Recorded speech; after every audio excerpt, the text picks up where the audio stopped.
Hello बच्चों, let's see this question. This question से the classification of electromagnetic wave is done on the basis of. पहला दे रखा है मैग्नेटिक फील्ड, इलेक्ट्रिक फील्ड, तीसरा है इलेक्ट्रोमैग्नेटिक स्पेक्ट्रम और चौथा है नन ऑफ द अबव. तो देखिए यहाँ पर की कॉन्सेप्ट की बात करें अपन.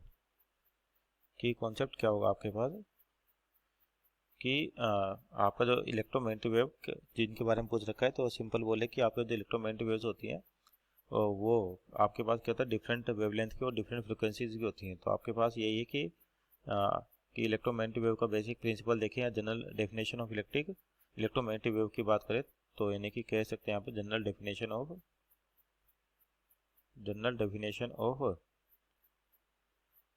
इलेक्ट्रोमैग्नेटिक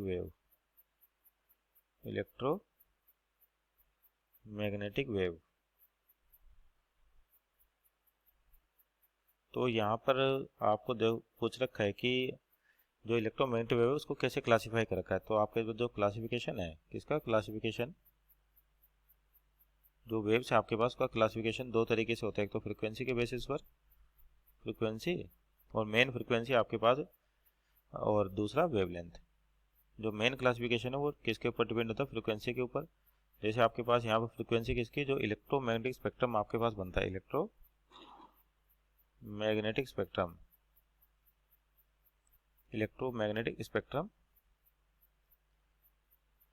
ये जो यही क्या होता है आपके पास इलेक्ट्रोमैग्नेटिक वेव को डिफाइन करती है. तो आपका इलेक्ट्रोमैग्नेटिक स्पेक्ट्रम है, ये बेस्ड किस पर होता है, फ्रीक्वेंसी पर. किस पर बेस्ड होता है, फ्रीक्वेंसी पर. तो यहाँ पर क्या होता है कि आपके पास जो लाइट होती है डिफरेंट कलर की, अलग अलग वेव्स होती है डिफरेंट वेवलेंथ की. तो सभी की जो स्पीड होती है वो क्या होती है, वैक्यूम के अंदर सेम होती है. और यहाँ पर जो आपके पास जब ये दूसरे मैटर के साथ क्या करती है, कोऑर्डिनेट करती है, तो उनका जो बिहेवियर वो डिफरेंट हो जाता है. तो आपका जो मेजर फैक्टर होता है फ्रीक्वेंसी, और इसको क्या कहते हैं, फ्रीक्वेंसी ऑफ इलेक्ट्रोमैग्नेटिक स्पेक्ट्रम, यानी कि ऑप्शन नंबर सी जो आपको दे रखा है इलेक्ट्रोमैग्नेटिक स्पेक्ट्रम. ये किस पर डिपेंडेंट है, किस पर बेस्ड है, आपका frequency. Means option number C आपका करेक्ट क्लासिफिकेशन है किसके लिए, इलेक्ट्रोमैग्नेटिक वेव्स के लिए. Hope you understood well. Best of luck.